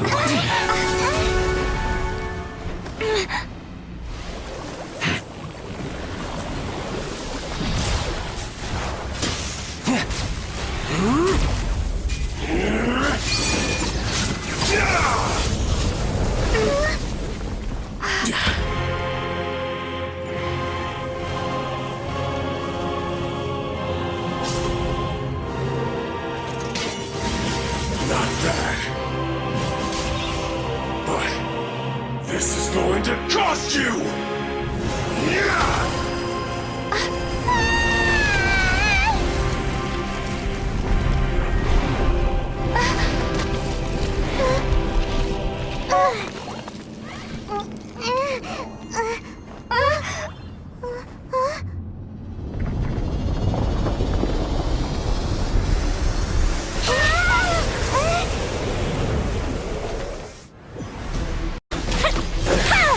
Some you win, and some you lose.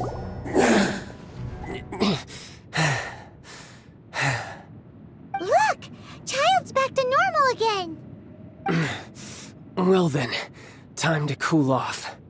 It seems the burden of the foul legacy transformation was too great for my body.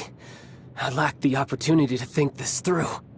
And now that I consider the matter more carefully, you never had any chance of beating me to the Gnosis. You had no connection to the Gnosis, no matter where it had been taken. That's what we've been trying to tell you! We didn't take it! Your show of ability today far surpasses that of Signora's initial assessment of you in Mondstadt. Tell me, how could that be?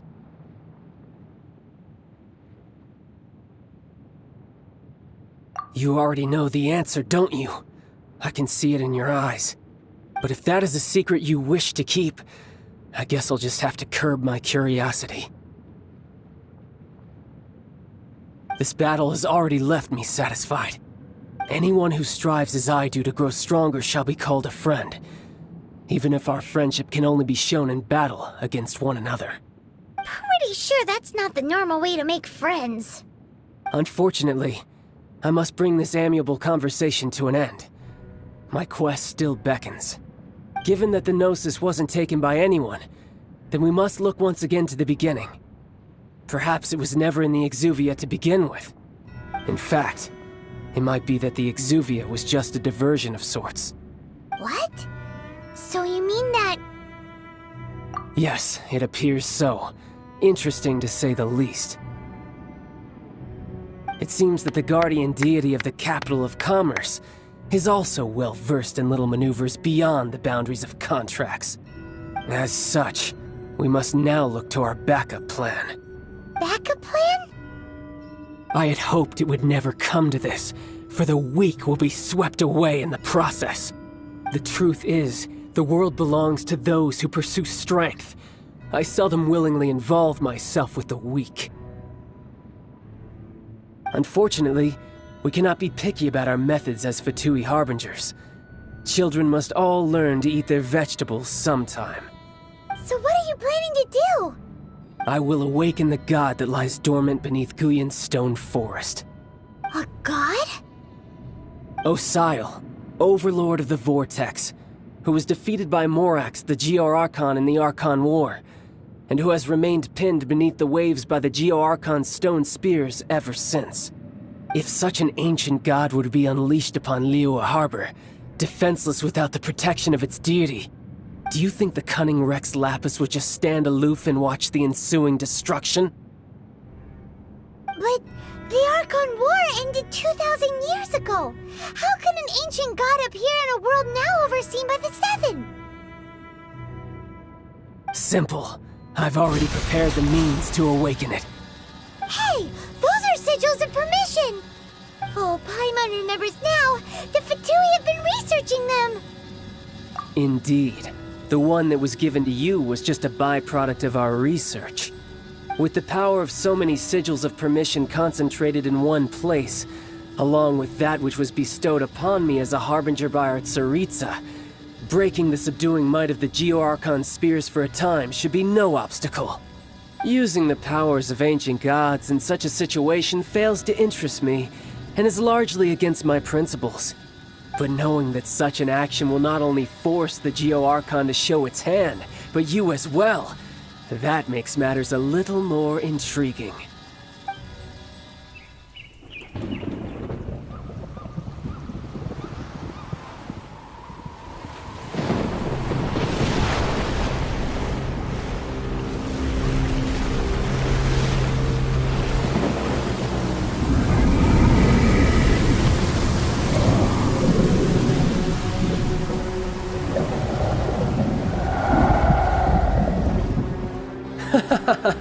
Let's see. Will the nation that has lost its deity be swallowed up by an ancient malice once more? If you wish to drown together with the people of Liyue, you're free to stay and enjoy the show. Huh? He's already gone! That guy is fast! What's going on?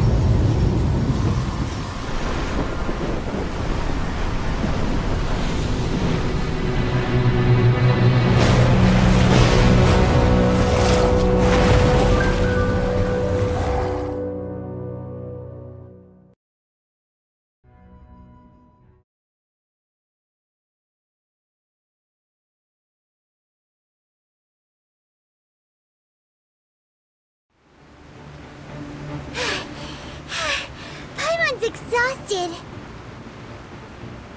If we hadn't happened to see the Jade Chamber flying over just as we came out of the Golden House, we really wouldn't have known which way to go. Did we make it in time? Is the Overlord of the Vortex still in the sea? It hasn't destroyed Liyue yet, has it? What are you doing here? Huh?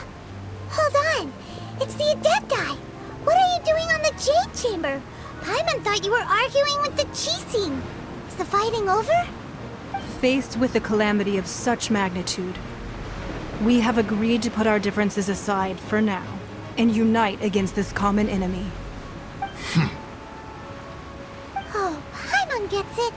So how do you plan to defend Liyue? Just seeing this Overlord of the Vortex guy puts a pit in Paimon's tummy, even from all the way out here. It's not just you. We've got new Millilith recruits who can't even stand at attention without shaking. The force of an ancient god's presence seems to be too much for ordinary people to handle. Which is why we must stop that monster before it gets any closer to Liyue Harbor. So the Archon War was fought 2,000 years ago against enemies like that thing? Now that's scary. So will the power of the Qixing, Millilith, and Adepti gathered here be enough to stop that god? We've already discussed this together, and our conclusion is... not necessarily. What? But all of you were supposed to be the Guardians of Liyue! Can't you think of something? One certainly could. Huh? The Qixing did once research the matter of the Guizhong Ballista when it piqued their fancy. And as fate would have it, One who did craft the Guizhong Ballista with one's own hands is here. For what could you mortals ever learn of Adepti mechanisms? Yet, it would take one, but a little tinkering to turn this ballista into an engine of war beyond your wildest thoughts. I suppose this is one blessing from the Adepti that we should be thankful for. So be it. We shall use the upgraded Guizhong Ballista to fight off that god. All the Adepti here can lend their strength to man it. We haven't a moment to spare. Our battle begins now. Yep.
The 3 Adepti are manning the Guizhong Ballista.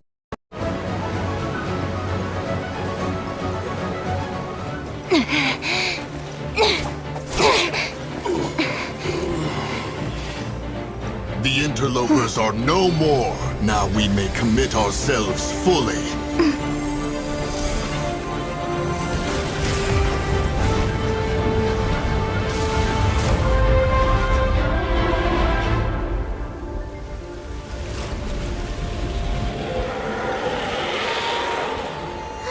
It's working! We just need to keep this up!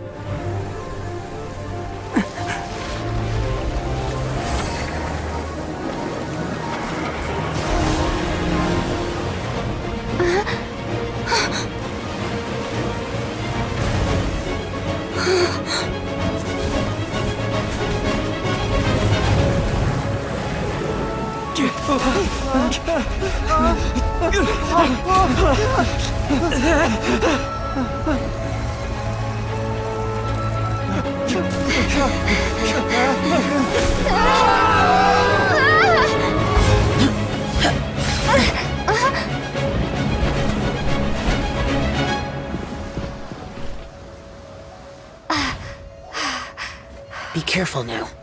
The Guizhong Ballista is destroyed. Without its covering fire, retaliation shall be difficult. But the Jade Chamber is our last line of defense. We can't give another inch, no matter what. I have another idea. What do you mean, Lady Ningguang? I'll sacrifice the Jade Chamber. What is the meaning of this? I understand. Traveler, lend me a hand. Farewell, old friend. Goodbye for now. Let us meet again in the future.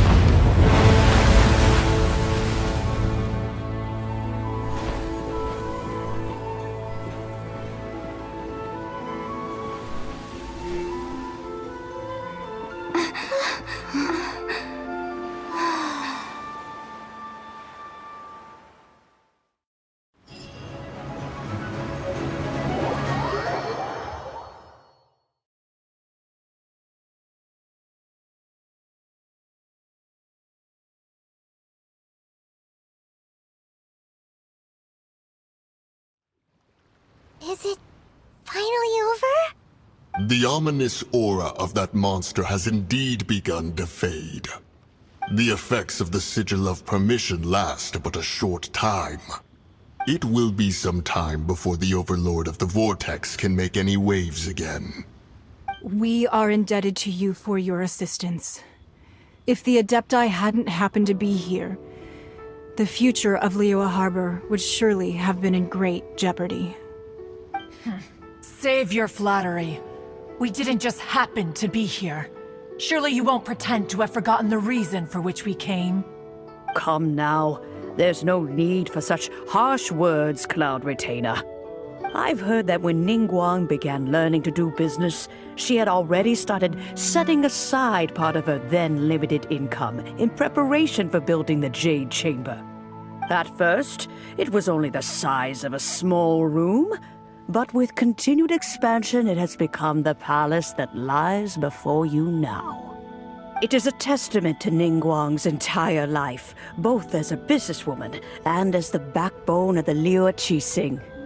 Seeing the Jade Chamber destroyed in the defense of Liyue means much to her. To me, such cooperation and sacrifice deserves at least some recognition, don't you agree? Well, I was really hoping you would say that such sacrifice could at least be used as some leverage in our negotiations. Thank you all for hearing me out. We know very well why the Adepti came here today. But please forgive us. We cannot yield to your wishes. Oh? 3,700 years.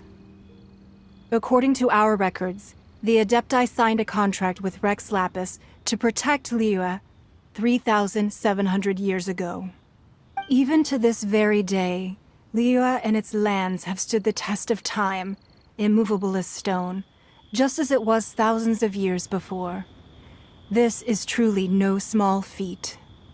But that does not mean that the Liyue of today is the same city as it was all those years ago. Do not merely cast your protective gaze upon the land. Instead, focus your sights on our city and each of the citizens that dwell within it. Are you questioning our means of protecting Liyue? I mean no offense. I simply hope that our Adepti forebears would see Liyue in a new light. Forebears, you say? One doubts you would be fit to be part of such a lineage. This morning, Rex Lapis appeared to me in a dream. What? In the dream, I yearned to tell him that we Qixing, though mortal, are equally bound to the contract. Each passing generation of the Qixing leaves many things of value to be inherited by the next generation. I also thought to tell him how the past generations of Qixing had strove under his rule to survive in our mortal world, establishing a network of contracts which has since come to be known as trade. But I dared not speak. I could only gaze at him in silence until the moment I awoke. Oh, Ningguang. Yet another perspective. What are you trying to say, Outlander? Right! That's something that happened in Mondstadt. It's a story about the Four Winds and the people of the Animal Archon. The Animal Archon sought to quell the strife between the two sides, because he believed that such conflict would only scar the hearts of both, and that nothing good would come of it. Each of the 7 nations has its own scars from the past. Though your point is the very height of simplicity. As Adepti, we've become a laughingstock, to be chastised thus by an outlander who has lent us such succor. All right, all right. Didn't Ningguang suggest that we should focus on the city and each of its citizens? I know I already have, so why not see for yourselves? I apologize for appearing in full armor. I am afraid I cannot show the proper courtesies. And who are you? I am Feng Yan, a sergeant of the Millelith. I have come to extend my thanks to the Adepti. I thought this battle would perhaps be my last. But thanks to the aid of the Adepti, our forces were not as badly battered as I feared we might be. Although I am a mere mortal soldier. I promise to hold the line and never betray the grace given to us by the illuminated Adepti this day.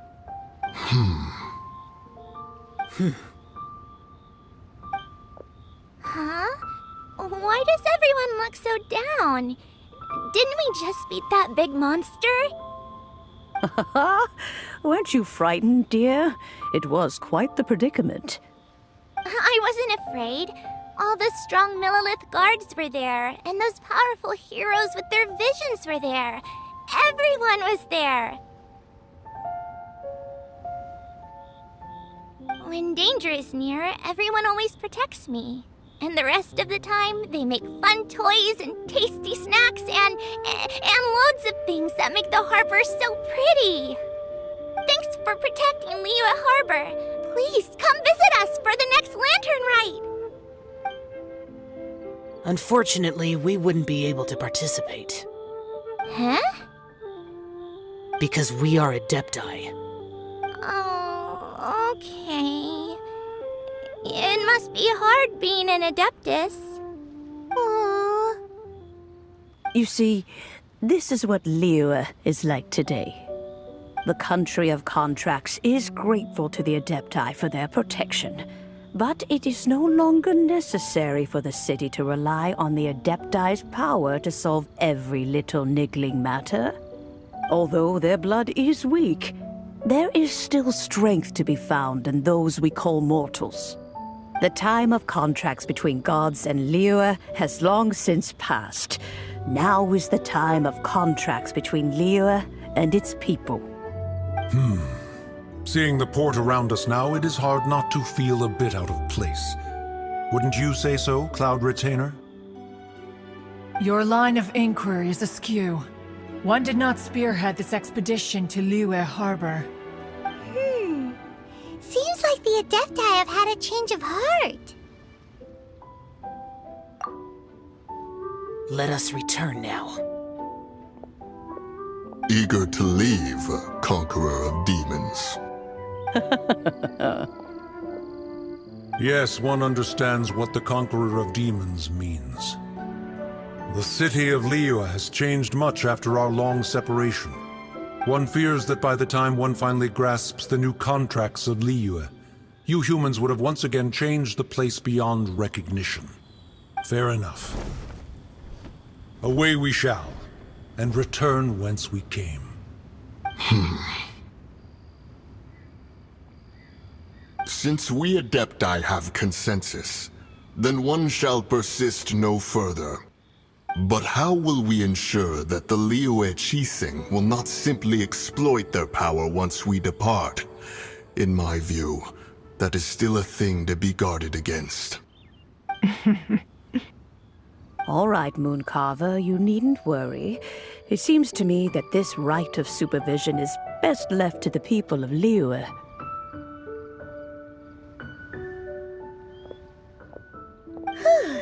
Looks like the conflict between humans and Adepti was avoided. All's well that ends well, huh?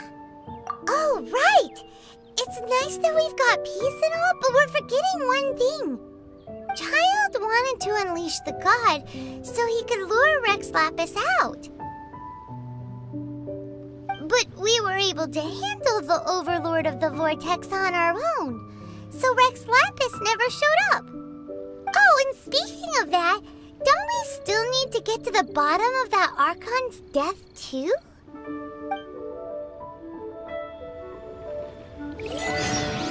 Paimon doesn't... I'm afraid that Wangsheng Funeral Parlor isn't in the best state to receive guests. We've come to see Zhongli. Could you please tell him we're here? Unfortunately, Zhongli isn't here at the moment. It seems he went to Northland Bank. Doesn't the Northland Bank belong to the Fatui?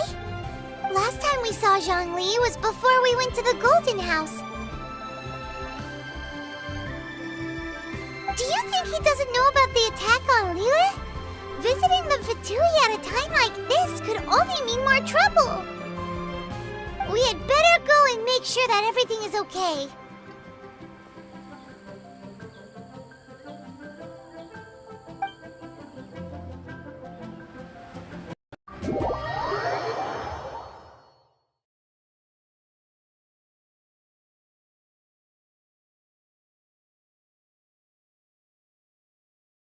You call this cooperation between Harbingers? Cooperation involves communication, you know. Don't take it to heart, child. Besides, aren't you happy that you got to skip the formalities and bring chaos to the land? I'm sure you must have enjoyed that. Oh, it seems that some of your friends have arrived. Hey, it's Zhongli and Child. And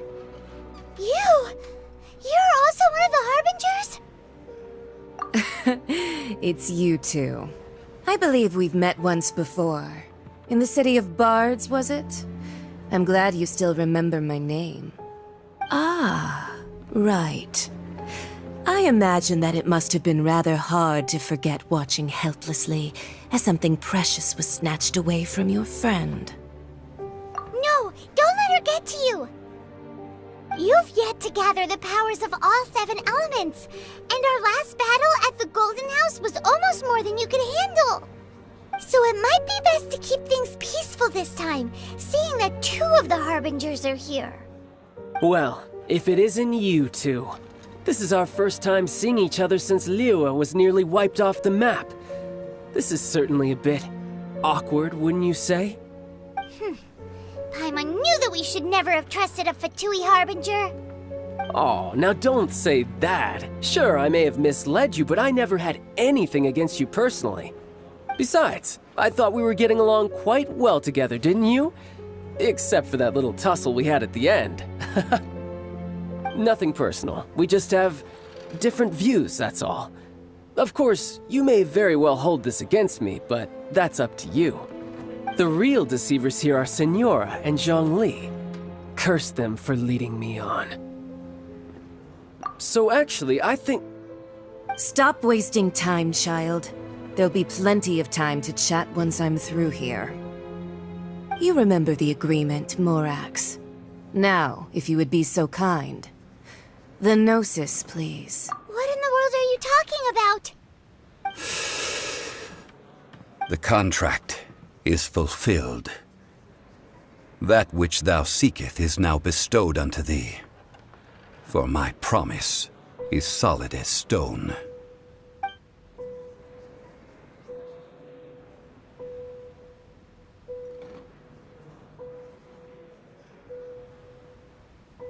How sanctimonious. What? So you're the Lord of Chio? No, wait! That's an exciting twist and all, but why give the Gnosis to the Fatui? I do not give it for free. I give it as agreed upon in the contract.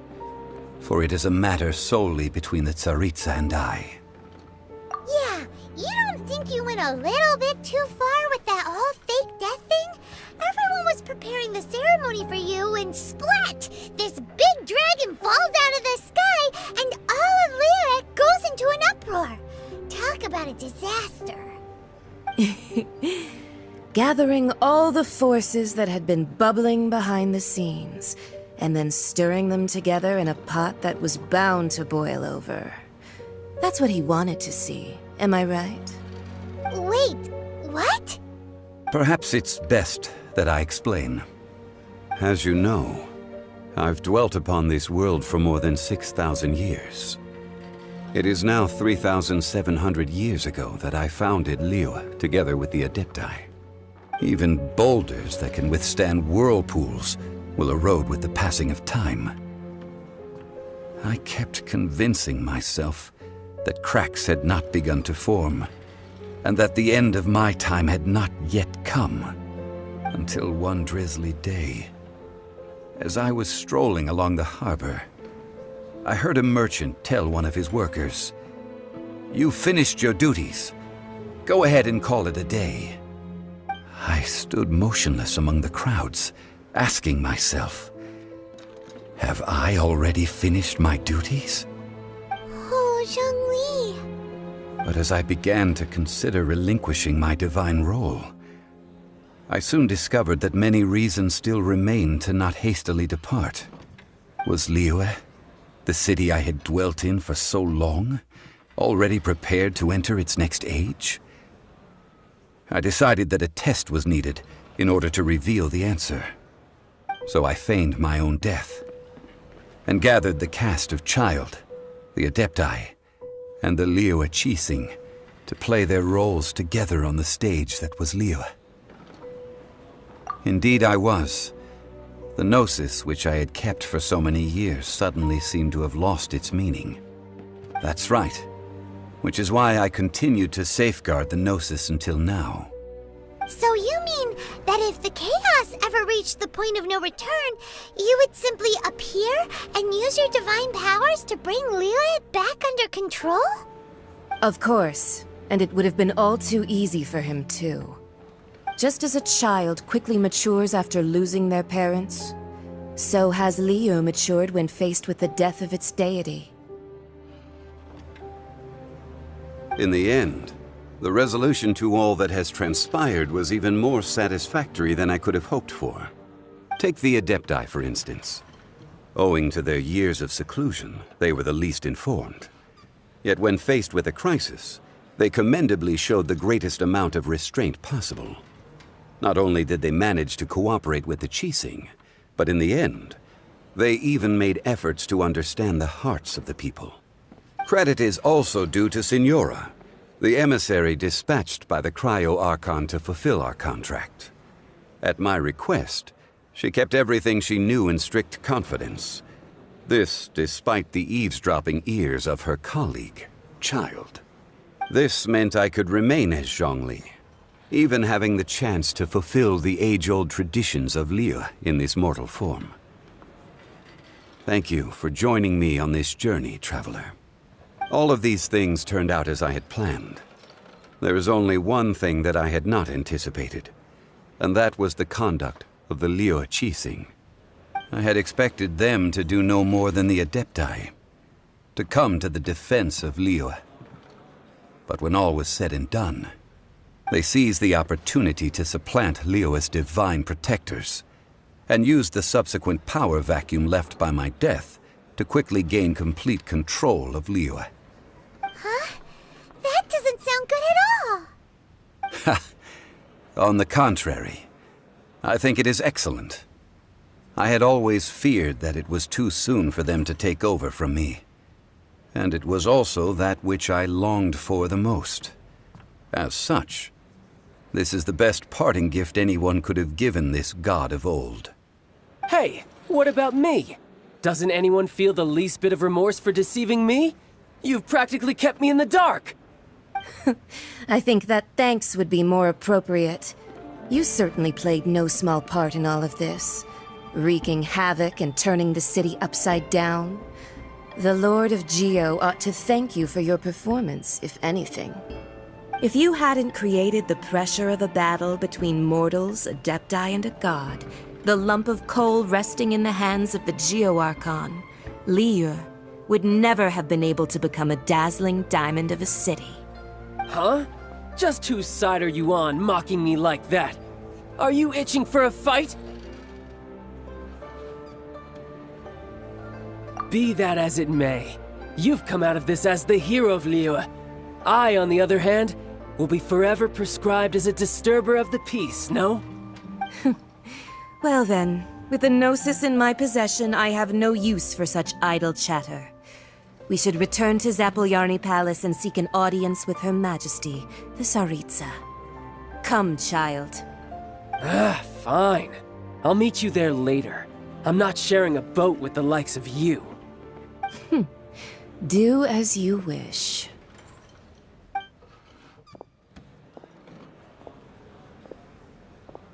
Now then, is there anything else you wish to ask me? Right! As Zhongli always told us, a good trade is a fair trade.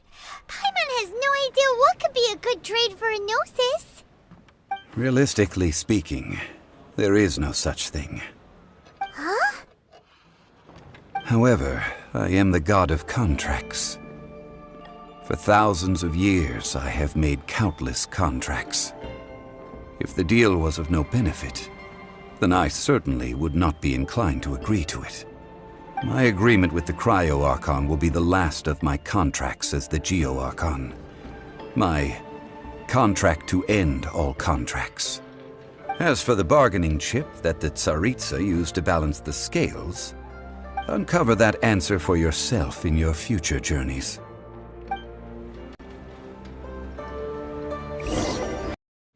The Qixing's words. Though a dragon soars ageless as the mountains, it too must return to dust. This is common knowledge. Gods and Adepti live glorious lives, but both light and shadow have their season. So too must they face divinely appointed trials. Rumors and hearsay abound on the streets that Rex Lapis was murdered. Now, let the truth be revealed. Having been thwarted in his trial, Rex Lapis's soul has recouped the celestial heights. He beseeches the people of Liyue to grieve not and to let not their hearts be saddened. Nor are they to believe street-born rumors or indulge in baseless speculation.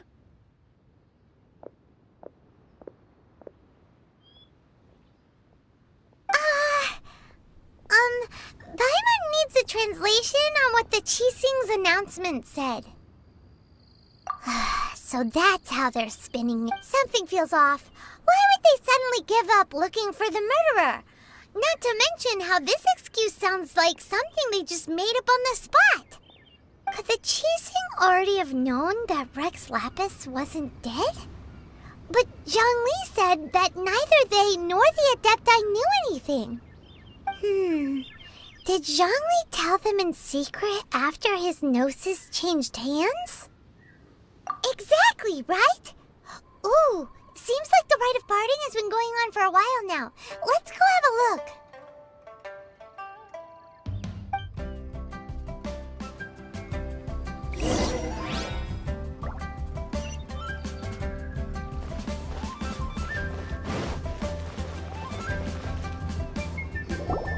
Look, it's Ningguang and Keqing. Are they saying something? Are their speeches over?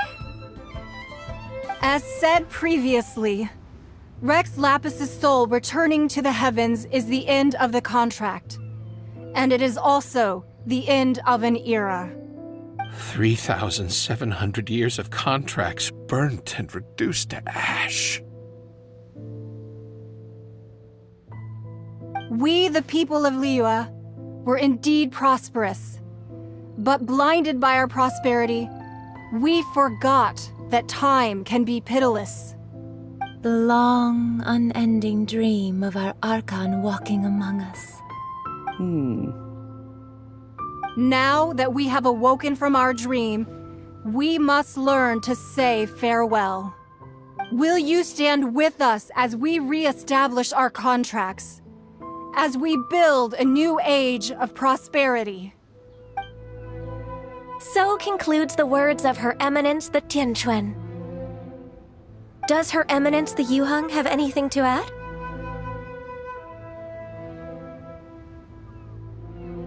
Huh? Is she looking this way? Traveler. Yikes!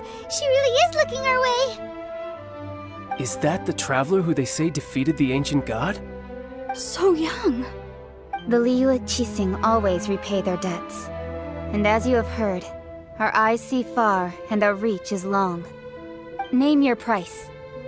You deserve that much. Whoa!